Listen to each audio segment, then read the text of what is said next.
Hey everyone, and welcome to Speak Your Sport Now. Today we're going to be looking at WWE Fastlane, which is in a couple of weeks' time on the 21st of February. So a bit to go. There's only been one match announced for the event so far, which is a triple threat match between Dean Ambrose, Roman Reigns, and Brock Lesnar, with the winner going on to main event WrestleMania to compete with Triple H for the WWE World Heavyweight Championship.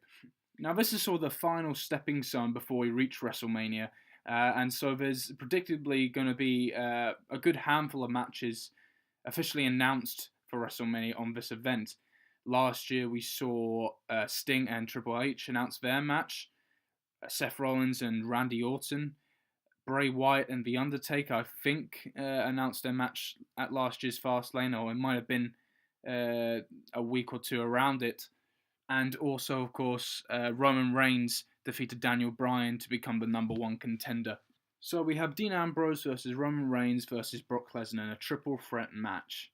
Now, there are a couple of issues I have with this match.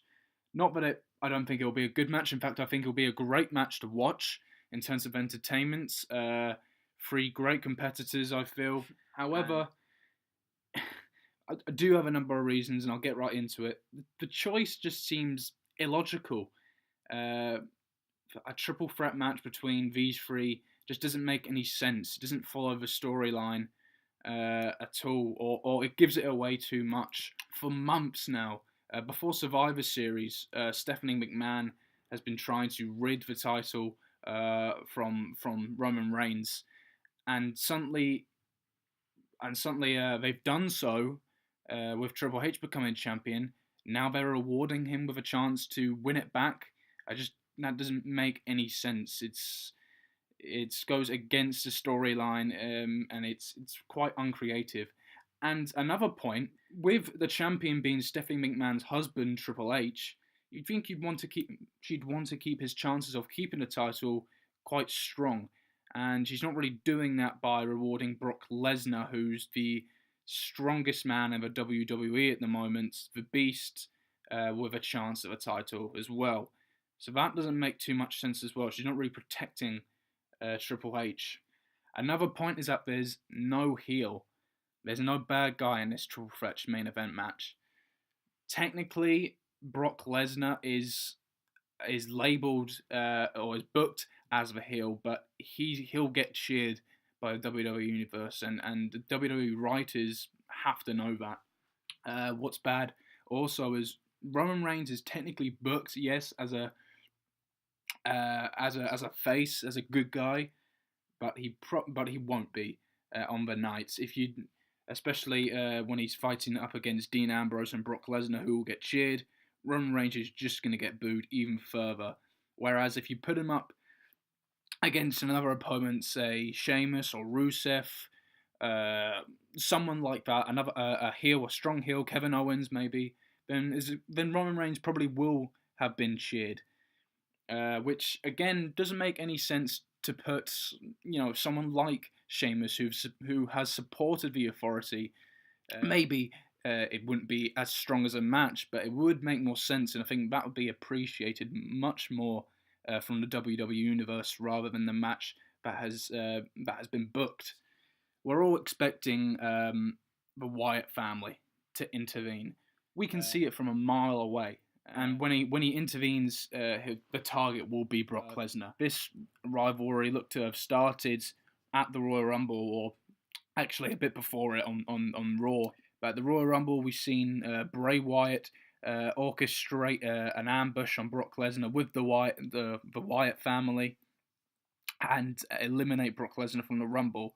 So that's when that started. So it's inevitable that a match between Bray Wyatt or the Wyatt family versus Brock Lesnar at WrestleMania is going to be booked. Like I said, you could see it from a mile away. It takes all the mystery out of an interference from the Wyatts, because we all know it's going to happen. We want it to happen as well. I think it'll be a great match to see what would probably be Bray Wyatt versus Brock Lesnar at WrestleMania. That would be a great match. It seems to be a lack of trying behind the idea of setting it up. And the final thing is, obviously, Roman Reigns is clearly going to win this match. It's so obvious. Like I said about Brock Lesnar and the Wyatts, so that's going to stop Lesnar from winning. As for Dean Ambrose, well, there's a few issues with him becoming the number one contender, mainly because he is the Intercontinental Champion, and so, WWE aren't going to be giving him a push for, or they're not going to be looking to concentrate him on the WWE World Heavyweight Championship, and it's just clear that Roman Reigns is going to win because this feud, this battle between him and the Authority, or more precisely Triple H, has been going on for a long time, since before Survivor Series, and also it'll be his one-on-one rematch for the championship. I don't have any problem with Roman Reigns winning. In fact, it would make sense. Just said before, the lack of creativity behind the setup, the build-up to getting Roman Reigns in that match has been lacking.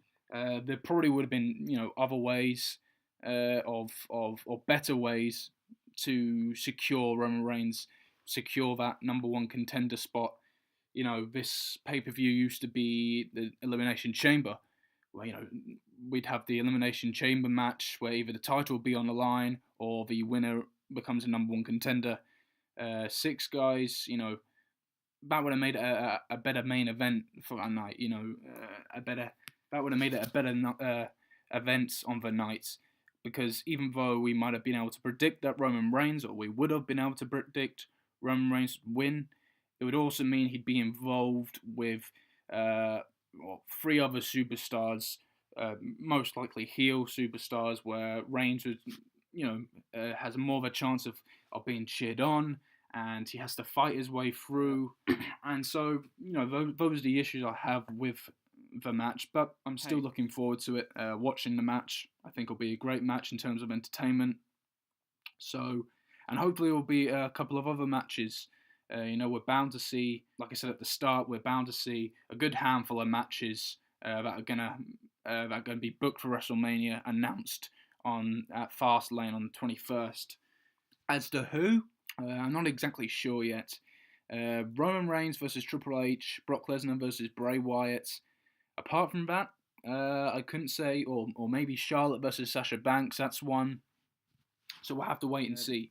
Granted, hands off to WWE, because they are in a bit of trouble at the moment, because there are a lot top caliber superstars off the roster for whatever reason.